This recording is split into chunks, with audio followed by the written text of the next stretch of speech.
పశ్చిమాసియాలో ఉద్రిక్తతలు కొనసాగుతున్న వేళ ప్రపంచ చమురు రవాణాకు జీవనాడైన హర్ముజ్ జలసంధిని తెరిచేందుకు ఇరాన్ కొత్త డిమాండ్లను తెరపైకి తెచ్చింది. అమెరికా తన వైఖరిని సరిదిద్దుకునేంత వరకు ఈ జలసంధిని తెరిచే ప్రసక్తి లేదని స్పష్టం చేసింది. అటు హర్ముజ్ గుండా వెళ్తున్న అడ్నాక్ సంస్థకు చెందిన నౌకపై ఇరాన్ దాడి చేసిందని యుఏఈ ఆరోపించింది. మరోవైపు సౌదీ అరేబియాలోని అరామ్కో సంస్థకు చెందిన చమురు శుద్ది కర్మాగారంపై హూతీ రెబెల్స్ దాడి చేసింది.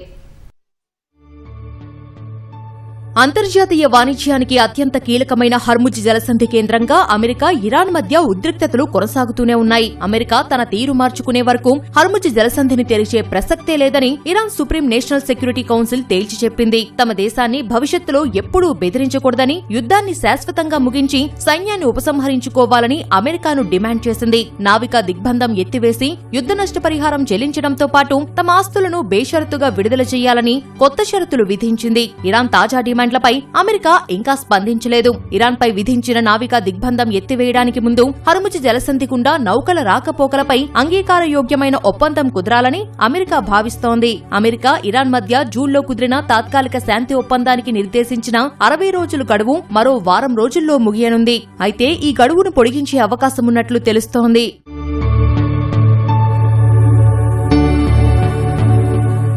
మరోవైపు హర్ముజ్ జలసంధి నిర్వహణపై ఒమన్తో సానుకూల వాతావరణంలో చర్చలు కొనసాగుతున్నట్లు ఇరాన్ ప్రకటించింది. నౌకల రాకపోకల కోసం ప్రత్యేకించి రవాణా మార్గాన్ని ఖరారు చేయడంపై ఒమన్తో ఒక తాత్కాలిక ఒప్పందాన్ని ఖరారు చేయడానికి చాలా దగ్గరగా వచ్చామని ఇరాన్ విదేశాంగ మంత్రి అబ్బాస్ అరాక్చీ తెలిపారు. డీల్లో భాగంగా వాణిజ్య నౌకలు ఇరాన్కు సమీపంలో ఉన్న మార్గం ద్వారా హర్ముజ్ జలసంధిలోకి ప్రవేశించి ఒమన్కు దగ్గరగా ఉండే మార్గం గుండా బయటకు వెళ్తాయి. ఇందుకోసం నౌకలు ఎలాంటి రుసుములు లేదా టోల్ ఛార్జీలు చెల్లించాల్సిన అవసరం లేకుండానే ఉచితంగా హర్ముజ్ జలసంధిని దాటవచ్చు.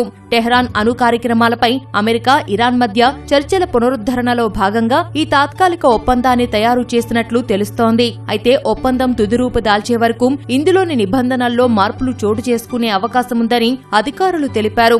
అటు హర్ముజ్ జలసంధిని పూర్తిగా తెరవడం అనేది ఇతర షరతులపై ఆధారపడి ఉంటుందని ఇరాన్ విదేశాంగ మంత్రి అబ్బాస్ అరాక్చీ తెలిపారు.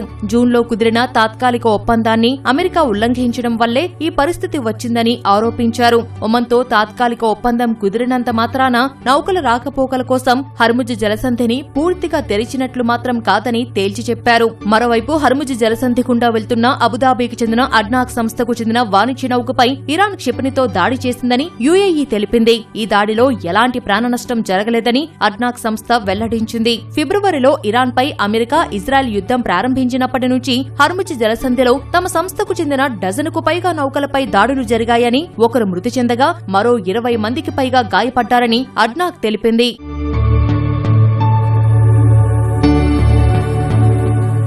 మరోవైపు యెమెన్లో అంతర్యుద్ధం మళ్లీ రాజుకునే ప్రమాదం కనిపిస్తోంది. సెంట్రల్ తూర్పు యెమెన్లో ఇరాన్ మద్దతు గల హూతీ రెబల్స్ దాడులకు ప్రతిస్పందనగా యెమెన్ సైన్యం హూతీ తిరుగుబాటుదారులపై భీకర దాడులు చేసింది. హూతీల స్థావరాలు, మౌలిక వసతుల సామర్థ్యాలే లక్ష్యంగా ఈ దాడులు జరిగాయని యెమెన్ మిలిటరీ ప్రతినిధి కల్నల్ మజీద్ అల్ నజీలీ తెలిపారు. అటు సౌదీ అరేబియాపై హూతీ రెబల్స్ మరోసారి దాడులు చేశారు. జాజాన్ నగరంలో ఉన్న అరామ్కో సంస్థకు చెందిన ఆయిల్ రిఫైనరీపై క్షిపణి దాడి చేశారు. యెమెన్ పరిధిలోని హర్జా, సాదా ప్రావిన్స్ గగనతలంలోకి సౌదీ అరేబియా డ్రోన్లు అక్రమంగా చొరబడ్డాయని, దానికి ప్రతీకారంగానే తాము అరామ్కో రిఫైనరీని లక్ష్యంగా చేసుకుని డ్రోన్ దాడికి పాల్పడినట్లు హూతీ రెబల్స్ వెల్లడించారు. యెమెన్లో నెలకొన్న ఉద్రిక్తతలపై ఐక్యరాజ్య సమితి ఆందోళన వ్యక్తం చేసింది. ఇరు వర్గాలు సంయమనం పాటించాలని విజ్ఞప్తి చేసింది. చర్చల ద్వారా వివాదాలను పరిష్కరించుకోవాలని సూచించింది.